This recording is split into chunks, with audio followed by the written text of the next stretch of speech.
अस्सलाम वालेकुम दोस्तों, तुसी वेखदे पे हो पाक पतनकाउस। मैं तेरा दोस्त अहमद फराज। लो जी दोस्तों, माशाल्लाह डच फ्रीजियन ताज़ी सूई पिछे रेड फिजन बच्चा फैसलाबाद तो माशाल्लाह साडे को बरा वीर आए अली भाई साडे को आया 3,80,000 रुपये डिमांड सी। 20,000 प्यार मुहब्बत करके 3,60,000 रुपये दे विच फैसलाबाद जा रही। साडे कोल मेहमान बरा वीर अली भाई साडे कोल चल के आए फैसलाबाद तो, और डच फ्रीजियन रेड फ्रीजियन वच्छे वाली लैके जा रही है। अल्लाह ताला सोना रब अली भाई दे नसीब विच करे।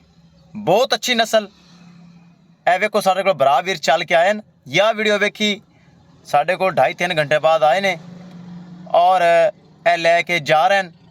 किसे मेरे बरा वीर नू गारंटी वाली गाय चाहिए होवे, इस गारंटी वाले चैनल ते रब्ता करना है। पाक पतनकाउस गारंटी वाला चैनल जे। 1 नंबर जानवर खरा सुच्चा जानवर मौजूद होंदा है। ले चलो जी, अल्लाह ताला सोन रब अली भाई दे नसीब विच करे। बहुत अच्छा भाई अली भाई जिन्हें साडे कोल आके ये परचेज की है। किसे मेरे बरा वीर नू अच्छी नस्ल की गाय इस तरह चाहिए होवे बाएतमाद और भरोसे नाल परचेज कर सकता है। ले चलो जी, अली भाई बहुत अच्छा। चेक करो, साडे मुलाजम नू खुश किया, साडे मुलाजम नू खुश करके गाय लैके जा रहे हैं। गड्डी नंबर एक चीज़ करिए क्लीयर। किसी मेरे सोने बरावे नू जानवर चाहिए तो खरीद सकता है। हर वक्त जानवर मौजूद होंगे हैं। लो जी, मकूल कराया 12,000 रुपये फैसलाबाद का। ए चेक करना है, ये हो गई लोड।